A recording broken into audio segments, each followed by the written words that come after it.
local counties here track and store license plate information. Not when you get a ticket, just when you happen to be driving down the street.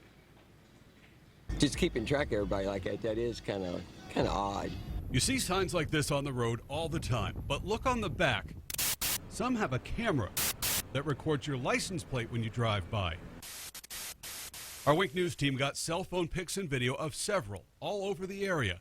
Plate after plate with date, time, speed, and location stored for up to 3 years.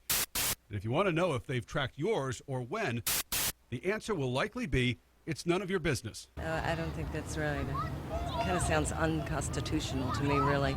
Well, what are they keeping it for? The program helps law enforcement find wanted criminals. Collier County sent us examples of arrests they've made, including this guy wanted in Miami and pulled over on Alligator Alley here for driving a stolen rental car, thanks to a license plate tracker. And this one driving a stolen car. So what's the problem? Dave Moss, an investigative researcher with the Electronic Frontier Foundation, an organization that says it's defending your rights in the digital world, says the cameras and software can figure out a lot about your life.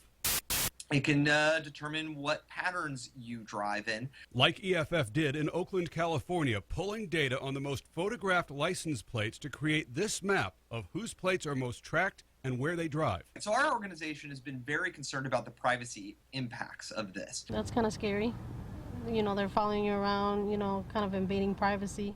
We asked the 3 biggest sheriff's offices here how many cameras they have. Collier has 10, Charlotte 3, and Lee County told us they have multiple cameras. It's kind of curious to what they do with it. We also wanted to know, how long is your information stored? In Collier County, 6 months, but in Lee County, it's 3 years. I don't like the thoughts of them doing that, you know, keeping them for 3 years. But the Electronic Frontier Foundation says law enforcement doesn't always just target criminals. Sometimes they target people because they think they might become criminals. We've also seen a city on the East Coast use this technology to send what are called Dear John letters. Starting this week. In Sanford, near Orlando, in 2013, police started using cameras to send letters home to men they suspected of trying to solicit prostitutes. We find that extremely problematic. And we found out if you want to know what your county sheriff's office is storing about your own plate, in Lee County, for example, you can't. We asked Fort Myers attorney Dave Feinberg about all of this. He says the way the law is, you can't expect privacy when you're out in public. But he brought up a bigger concern.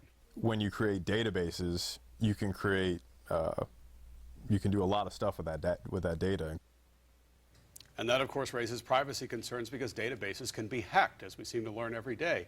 And almost every agency that has these cameras shares the data with the software company that runs the databases. Now, we should mention Cape Coral had one of these cameras, and they're in the middle of getting a new system, but most of the other local police agencies, the town police agencies here, don't use them.